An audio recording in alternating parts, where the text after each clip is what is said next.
The world of Defiant resembles ours, at least within the domains. Outside of them, however, it's quite different. Apocalyptic forces have been sent to rain chaos and destruction on Earth. Ignored by mortals due to powerful magic, the onslaught has been raging on for many years, and it won't stop until everything is cleansed with righteous fire and the world is no more. Not all hope is lost, however. Some of the supernatural beings that were a part of this destructive force have rebelled against their calling, and decided to make this world their home. Known as the Defiant, they created domains. Safe havens, where life goes on normally and where the unsuspecting mortals live their lives unaware of what's happening, shielded from the apocalyptic onslaught. In Defiant role-playing game, you will be playing a supernatural blue blood, leading the society of fallen angels, demons, ancient gods, and dragons. You'll take on a role of a powerful ruler, with your own holding and subjects. As part of Defiant aristocracy, you will keep on empowering protective seals around the domain by adhering to a demanding set of rules, and enforcing them upon your subordinates. Welcome to the world of Defiant.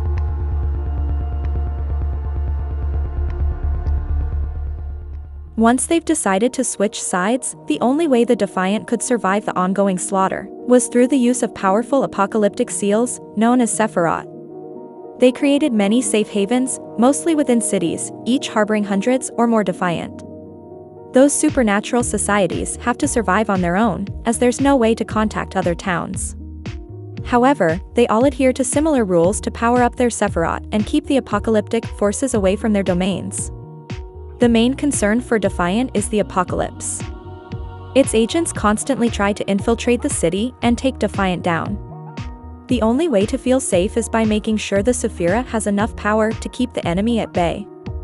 Every Sephira has its own needs that Defiant have to fulfill to give it energy. The more energy the Sephira gets, the more powerful it becomes and the better protection it offers. In a well-run domain with a strong Sephira, Defiant can spend most of the time having fun and exploring their desires and not worrying about what happens outside the city. The whole society is built around the principles and commandments, rules and guidelines that regulate the life of Defiant, so the Sephira's requirements are met, and it's as powerful as possible.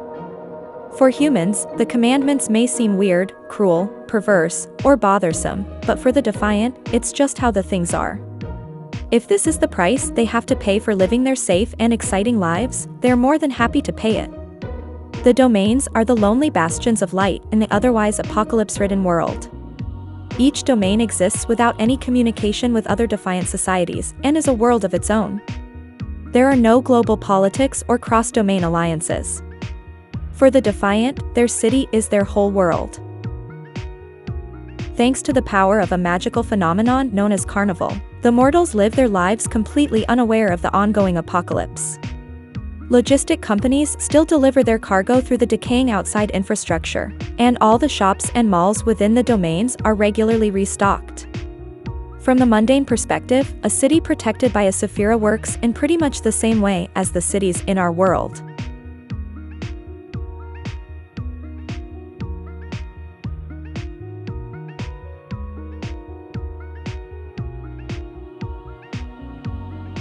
The Defiant come from 4 different groups of supernatural creatures who are now living and cooperating together in order to maintain their domains. The angels are the rebels from the apocalyptic hosts, who decided to no longer serve as mindless soldiers and weapons in the hands of their masters. The Diva have lived in this world for thousands of years, often worshipped as deities. Some of them love humanity too much to acknowledge their new role of herd colors. The Leviathans awakened from their long sleep to be used as the great beasts of war. Those who craved more than mere destruction have joined the ranks of the Defiant. The Infernals are the denizens of the underworld, who escaped their inhospitable home to start new lives among the Defiant.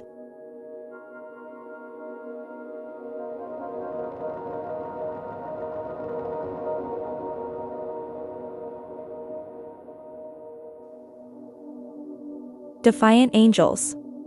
The Fallen. The Divine.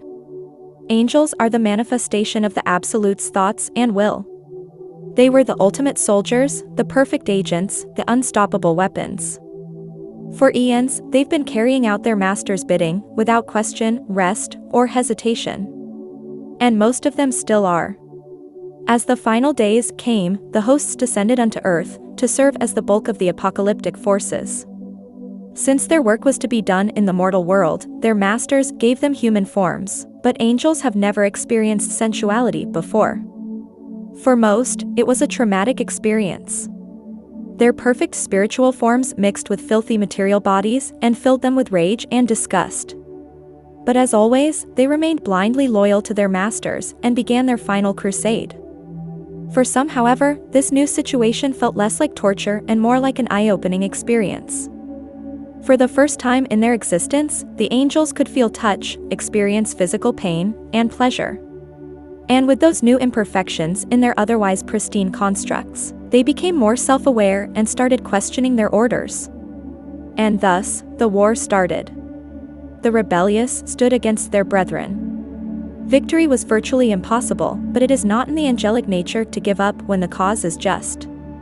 Many fell and entered limbo, as the heavens would no longer have them. When the spark of the rebellion was slowly fading, help came from the most unlikely allies. The Diva needed help to awaken the Sephiroth and ensure their own survival, and the Defiant Angels were the perfect candidates. The war was never won or lost, one might say it took a new turn. Angels and Diva used the Sephiroth and formed the foundations of what would later become Defiant Society. After being reborn in the Defiant domains, angels appear human, though their beauty seems a bit too harmonic and too perfect for mundanes. What really gives them away are their eyes, which seem to almost burn with intense colors. When spending time among the Defiant, many choose to assume their angelic forms, showing off beautiful, bird-like wings.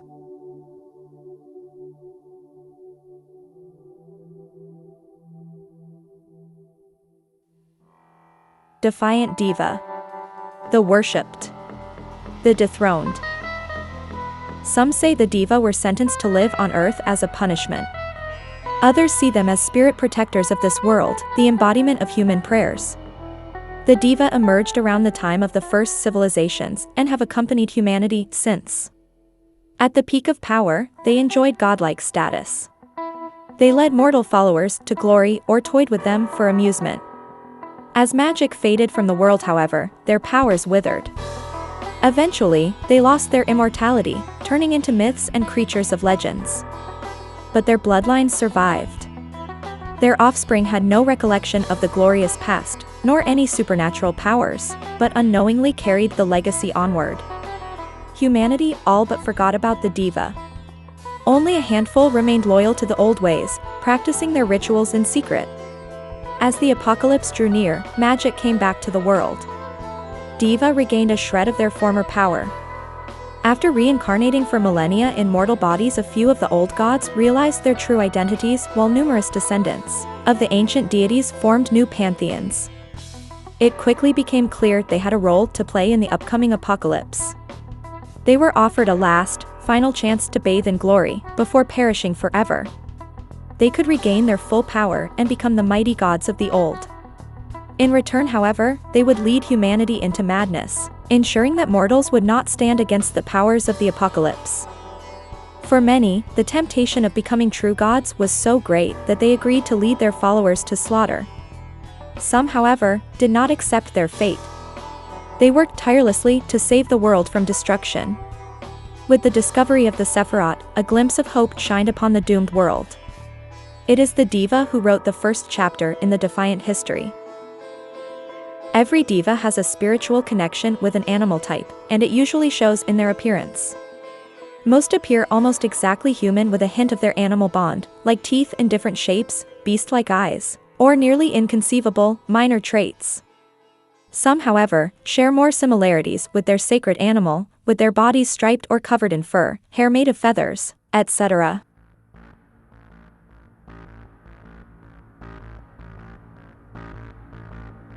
Defiant Leviathans. The bound. The hungry. Long before the rise of humanity, Earth belonged to the mighty Leviathans. Theirs was not a rule of soft words and mercy, but of fire and blood. The weak were culled to satisfy the hunger of the strong. The Leviathans knew only death and destruction, as they were created for but one purpose, the utter annihilation of all. After millennia of cruel tyranny, one by one they fell into a great slumber, to awaken when the end of days finally came. Yet the world was changing. When the time did come, the great beasts awoke in their larval human forms. To their surprise, some hungered for more than mere destruction. They wanted lives of their own. No longer willing to do their master's bidding, the rebels devised a plan to shield themselves from the influence of the apocalypse. Through powerful spells, they created magical seals that would prevent them from changing into apocalyptic beasts. They allied themselves with the insurgent Diva and angels and pledged their loyalties to the Sephiroth, thus becoming a part of the Defiant. While they may have sacrificed their impressive draconic forms, their powers remained formidable. And though they strive to comply with the rules, one thing remains the same: the lingering hunger. Defiant Leviathans are no longer bent on destroying the world, but their hunger has not diminished a single bit. It's merely that rather than destruction, they now crave life in all of its aspects. Though they look human, there's always an unfamiliar, malicious aura around the Leviathans, as if the ancient predatory beasts inside them are struggling to break free. Though they do not have to, most Leviathans take pride in their heritage and choose to show off their draconic horns. They range in shapes, colors, and sizes, and some royals decorate them with carvings or jewelry.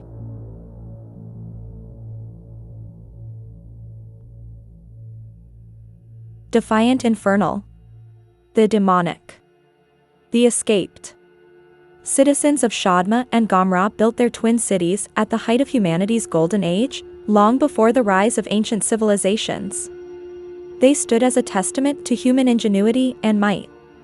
Throughout the ages, they were known by many names, and people regarded them as symbols of greatness or embodiments of corruption. In fact, there is truth to both views.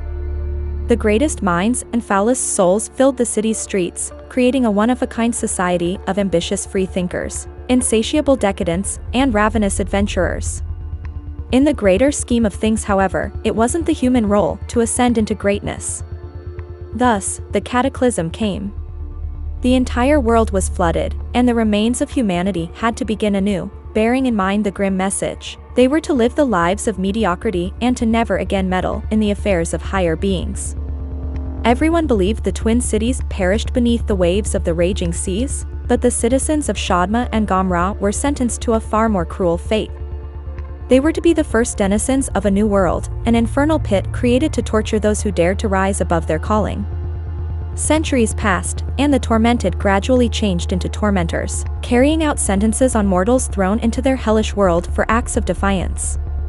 And then came the apocalypse.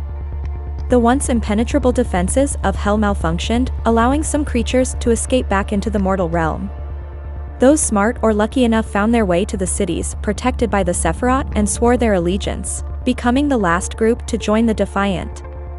With supernatural powers and millennia of unimaginable torture, they are trying to make up for lost time and to come to terms with their dark past. Of all the origins, it's probably the Infernals who resemble humans the most. Most of the time, they could not be told apart from the mundanes if it wasn't for a hellish aura, discernible by other Defiant. When they are hurt or feel strong emotions, their scars manifest on their bodies, however, covering them in either ritualistic symbols, intricate, tattoo-like markings, or terrifying stigmata.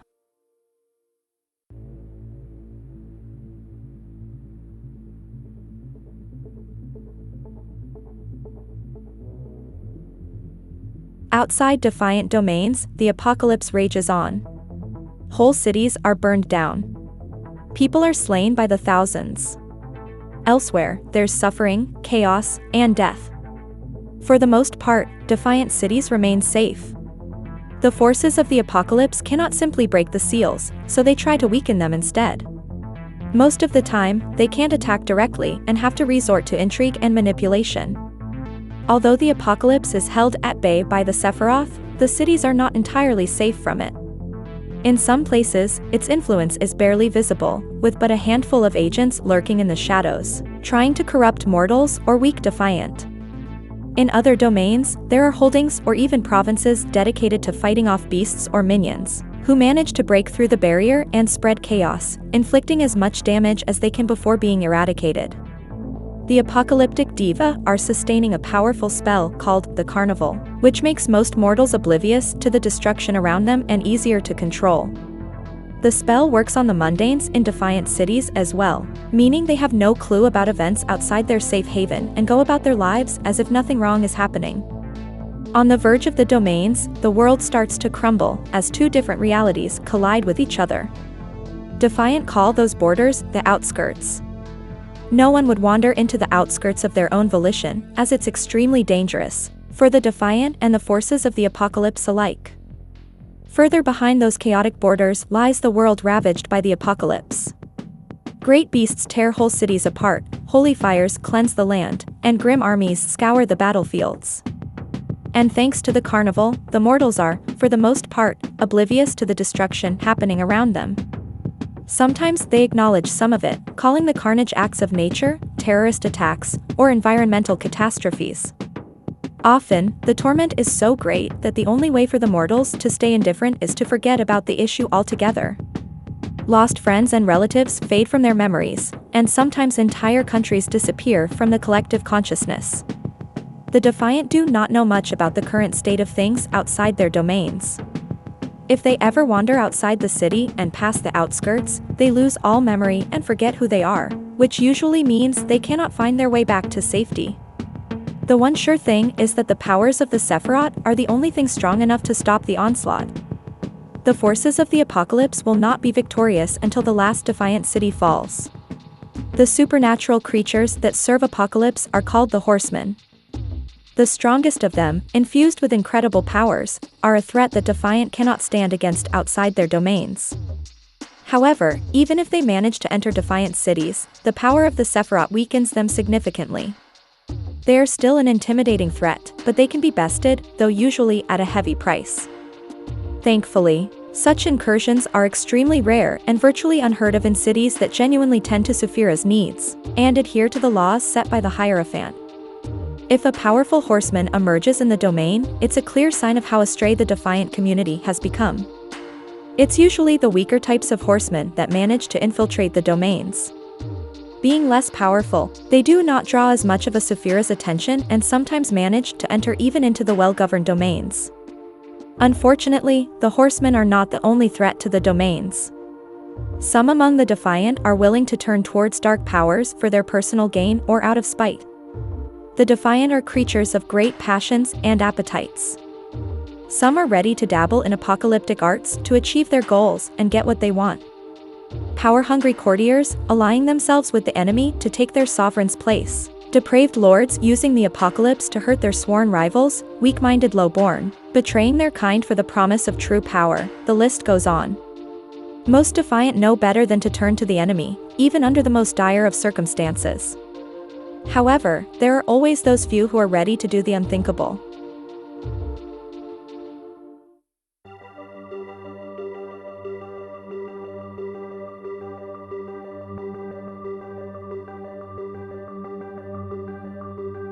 Inside the domains, the whole Defiant hierarchy is dictated by the mystical patterns of the Sephiroth. The stronger one's connection to the Sephira, the higher their standing in the community. It's almost the same in every domain. Those at the top enjoy the best treatment and privileges, but at the same time are expected to excel at abiding the laws and finding new ways to satisfy the Sephira's needs. Those of lower ranks are to aid their lords and ladies in their quest and compensate their sacrifice with loyal service. Each Defiant city is protected by a Sephira, a mystical seal, created originally to preserve reality until the end of days comes. The Defiant have managed to modify the Sephiroth in such a way that they're still preserving the old world, at least in the cities under their protection. In order to work, they need nourishment. Every Sephira has different needs, and every Defiant society needs to cater to those needs in order for the domain to survive. One member of the community, chosen by the Sephira itself, merges with the mystical seal, becoming a new being, called the Hierophant. They are the only one to truly understand the Sephira's needs. The Hierophant is the absolute ruler of every Defiant domain, able to create and change laws at will. They might be considered the voice of the Sephira, translating its abstract wishes to more human-like desires. Though powerful and entitled to create new laws at their whim, the Hierophant is so preoccupied with catering to the Sephira's needs that they rarely interact with other Defiant, even royalty. Most lords and ladies never actually get to meet them. Members of authority are the only ones to spend more time in the presence of the Hierophant, and it still doesn't happen regularly.